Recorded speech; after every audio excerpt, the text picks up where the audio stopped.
Hi, I'm Dr. Courtney Levine, and today's topic is how to handle conversations with your patients when you're out of network with their insurance carrier.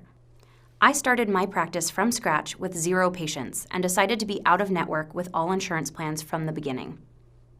Because all of the patients coming to my office were new patients, it was extremely important that the person answering the phones knew how to educate our patients effectively on our insurance handling in a concise way. The first step in having patient conversations regarding insurance is to make sure your entire team is on the same page. Scripting new patient phone calls and role-playing how to discuss these issues will help streamline your practice so that there's no question as to what the patient already knows by the time they're sitting in your waiting room. The reality is that most patients know very little about their dental insurance. The vast majority of the time a new patient calls an office, the first question they ask you is going to be if you're accepting new patients. Soon after that, they'll ask you if you take their insurance. But what does that question mean to them? For most patients, it means they have a dental plan that they either pay for or are given as an employee benefit from an employer, and they would like the contributions of that plan to go towards the cost of their treatment. Period. It's easy to make assumptions that the cost of treatment or the contracted status of your office is very important to the person calling, especially when they've just asked about it, but that's often not the case at all. They're just asking that question because it's the question they know to ask. What does taking someone's insurance mean? Does it mean processing it for them? Does it mean contracting with the provider? It could mean a lot of different things to different people. Here are a few tips we've implemented in our office that has worked really well for us. Unless you don't process any insurance for your patients and you have them fill out and submit their own claims, then by all intents and purposes, you take their insurance. If their insurance dollars will be contributed towards their care in your office, then I would argue that you can answer yes to this question. I would, however, recommend elaborating on this if you are out of network. In my practice, we are out of network with all insurance companies, but we process and submit the paperwork for our patients. There are 2 insurance companies that remit payment directly to the patient in our state, and the rest of them reimburse us at the office. If a patient calls our office and has dental insurance plan X, and that insurance plan reimburses the patient directly, we answer their inquiry like this.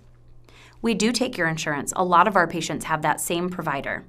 Our office may be a little bit different than your previous office in that we're out of network with that carrier. What that means for you is 2 things. The first is that you will pay our office upfront, and the insurance will send you the reimbursement check for their contribution directly to you within a week or 2 after your appointment. The second is that you may have some out-of-pocket expenses that you didn't previously have. For most of our patients with your plan, for routine cleanings, x-rays, and exams, that amount is usually around X. There are very few patients that will hang up the phone after hearing that you accept but are out of network with their insurance. Some may, but we look at that as a successful screening tool to find the patients that best fit your practice.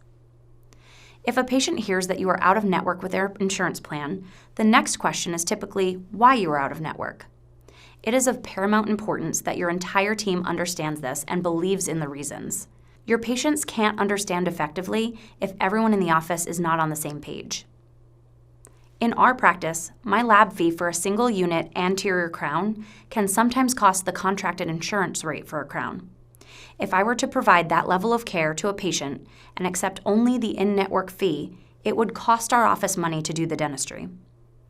I saw my options as either contracting with the insurance and using a less expensive lab, or not contracting and maintaining the option of using higher quality labs.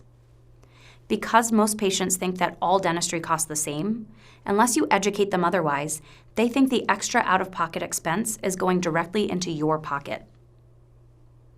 If a patient learns that you're going to do something extra for them with their money, they're much more amenable to seeing an out-of-network provider.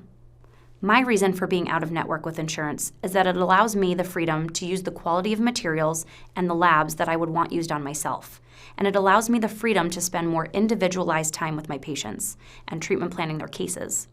That may not be your why, and it definitely doesn't have to be, but it's important your office figure out why you've made the insurance decisions that you have, and that everyone understands those reasons and can concisely explain them to a patient.